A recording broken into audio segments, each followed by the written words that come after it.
प्रभु राम ने कहा कि अगर मैं तीर्थों के राजा प्रयागराज आपके यहाँ रहूंगा तो बस यही कहा जाएगा कि वो राजा के यहाँ रहे हैं। चातुर्मास तो किए हैं या वनवास काल का व्रत पूर्ण किए हैं, लेकिन राजा के यहाँ किए। किसके यहाँ किए हैं? राजा के यहाँ। जैसे आजकल महात्मा लोग चातुर्मास करते हैं तो शहर में करते हैं, किसी बड़े आदमियों के पास करते हैं, या लोगों के पूंजीवादियों के बीच में करते हैं। किस बात का चातुर्मास? चातुर्मास तो किसी नदी के तट पर होना चाहिए, पवित्र सरोवर के तट पर होना चाहिए, या किसी तीर्थ में होना चाहिए, अथवा किसी मठ मंदिर में होना चाहिए। घरों में नहीं होता है, होटलों में नहीं होता है चातुर्मास, धर्मशालाओं में नहीं होता है चातुर्मास।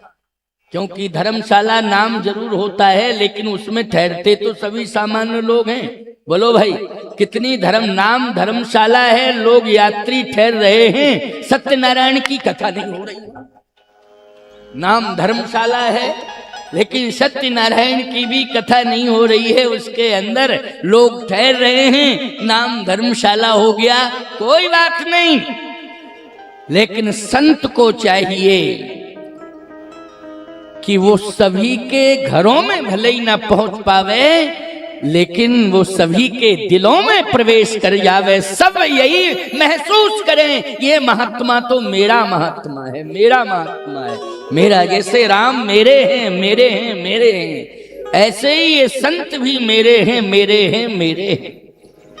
इस प्रकार की पृष्ठभूमि तैयार करनी चाहिए और उसी पृष्ठभूमि पर अपने व्यक्तित्व को स्थापित करना चाहिए। आज धन्य है प्रभु राम, उन्होंने कहा कि मैं तो ऐसी जगह रहूंगा जहां कोई राजा वाजा का प्रवेश नहीं हो। है किसका प्रवेश हो? कहे कोल किरात, संत महात्मा, कीट पतंग, जीव जंतु, ये सब स्वतंत्र विचरण करते हो, कहीं कोई भी उस स्थान पर प्रतिबंधित ना हो। देखो कितनी बड़ी बात है, समझ रहे हो कि नहीं? चित्रकूट में कोई प्रतिबंधित नहीं था, सब स्वतंत्र थे, महात्मा भी स्वतंत्र थे, वहां कीड़े मकोड़े भी स्वतंत्र थे। याद रखना, सांप बिच्छू भी स्वतंत्र थे, कोल किरात भील भी स्वतंत्र थे, हिरण और शेर, हिरण और सिंह ये भी स्वतंत्र थे प्यारे। कौन कहे वहां वृक्षों की डालियों पर बैठने वाले पक्षी भी स्वतंत्र थे। यह है चित्रकूट, समझ रहे हो ना? प्रभु राम ने कहा कि मैं महर्षि वाल्मीकि जी महाराज से प्रार्थना करके आदेश ले रहे हैं और पूछ रहे हैं कि मैं प्रयाग में तो नहीं रहूंगा, लेकिन कहां रहूं?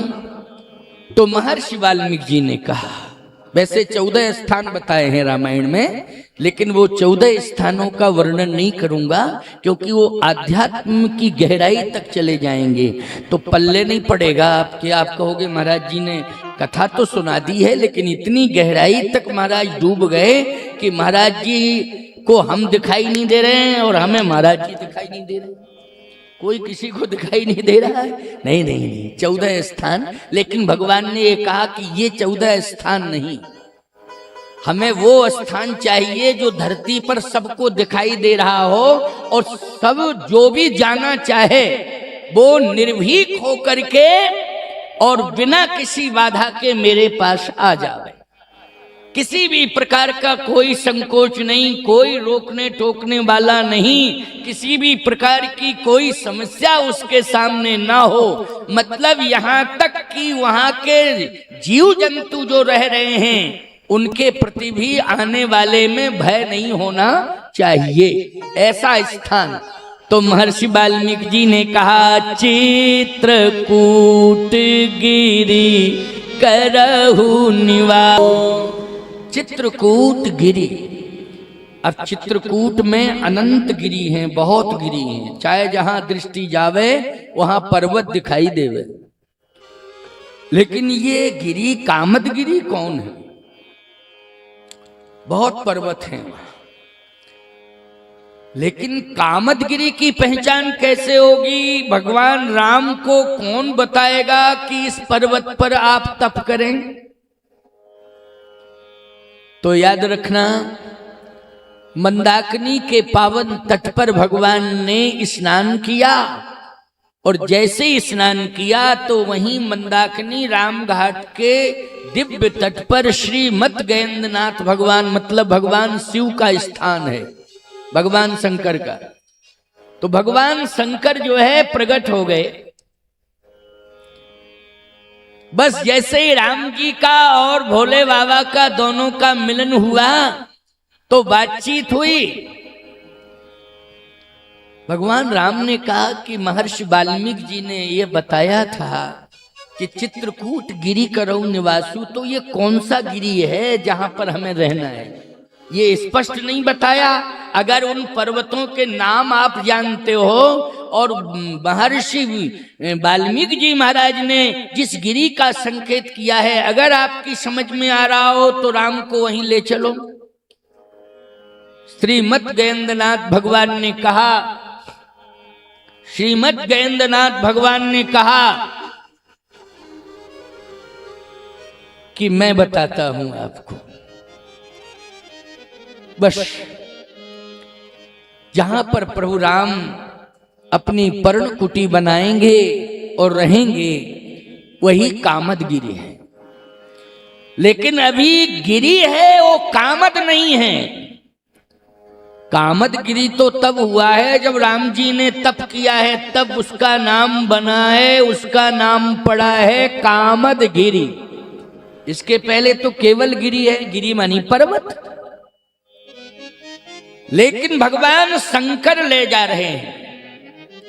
मैंने एक बार आपको बताया था या इसी कथा में बताया हो कि जितनी भी भगवान राम ने लीलाएं की हैं उन समग्र लीलाओं का सहयोग भगवान शिव के द्वारा, और सभी लीलाओं में सम्मिलित हैं भगवान शिव।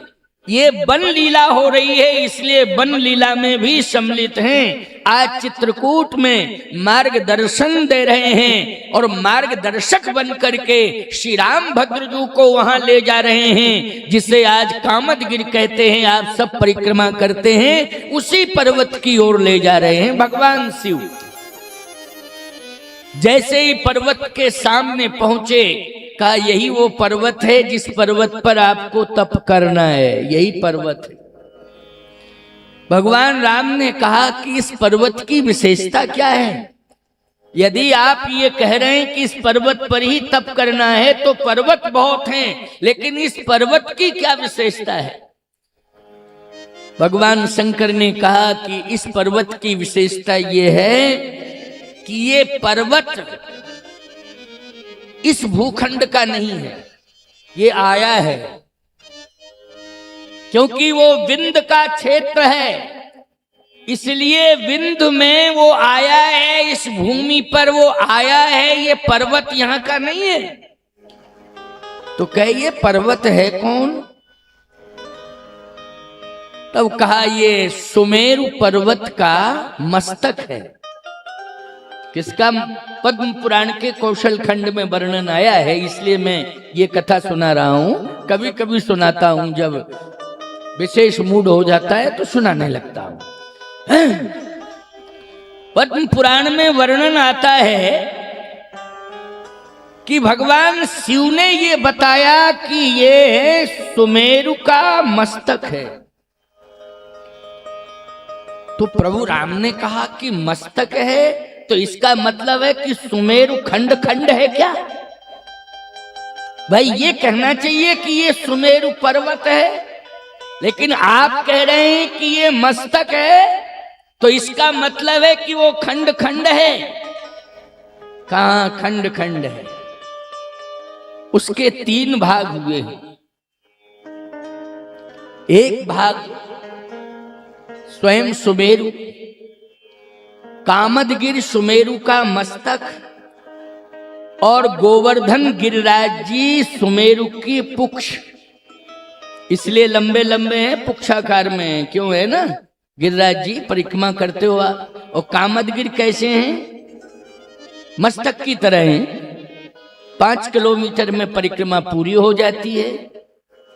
और गिरिराज जी की परिक्रमा तो 21 किलोमीटर की है, लगभग लगभग, क्यों है ना, 21 किलोमीटर की है और लंबी लंबी परिक्रमा है, पुक्षाकार। अब आप कहोगे महाराज जी ये बात सुनने में अटपटी लग रही है कि गिरिराज जी पुक्ष के रूप में हैं, कामदगिरि मस्तक के रूप में हैं, और सुमेरु का मध्य भाग, जिस पर जो भाग कैलाश से जुड़ गया है, जिसके शिखर पर भगवान शिव तप कर रहे हैं, मस्तक पर भगवान राम तप कर रहे हैं, और पुक्ष को अपना श्रद्धेय और अपना आधार, पूजा का आधार बनाया है भगवान कृष्ण ने गोवर्धन जी को, गिरिराज जी को। इसलिए गिरिराज जी का सम्मान भी बढ़ाया है और गिरिराज जी की पूजा भी की है। गोवर्धन पूजा का वर्णन श्रीमद् भागवत के माध्यम से आप सब श्रवण करते हो, तो भगवान ने मान बढ़ाया, पूजा की है, और गिरिराज जी को इतना सम्मान दे दिया कि इंद्र का अभिमान ही चकनाचूर कर दिया।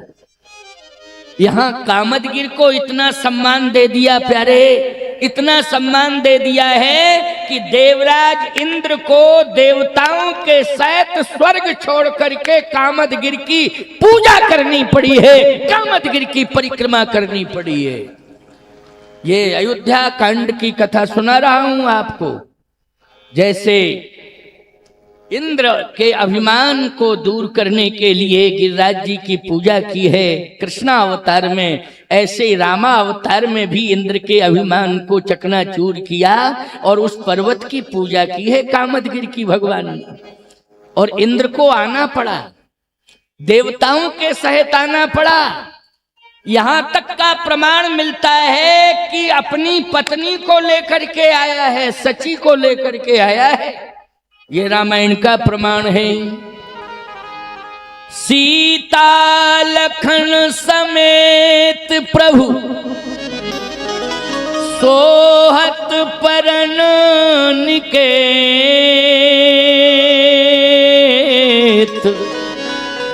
उस पर्ण कुटी में भगवान सीता जी के सहित रह रहे हैं, जो कामदगिरि के ऊपर पर्ण कुटी बनाई गई है।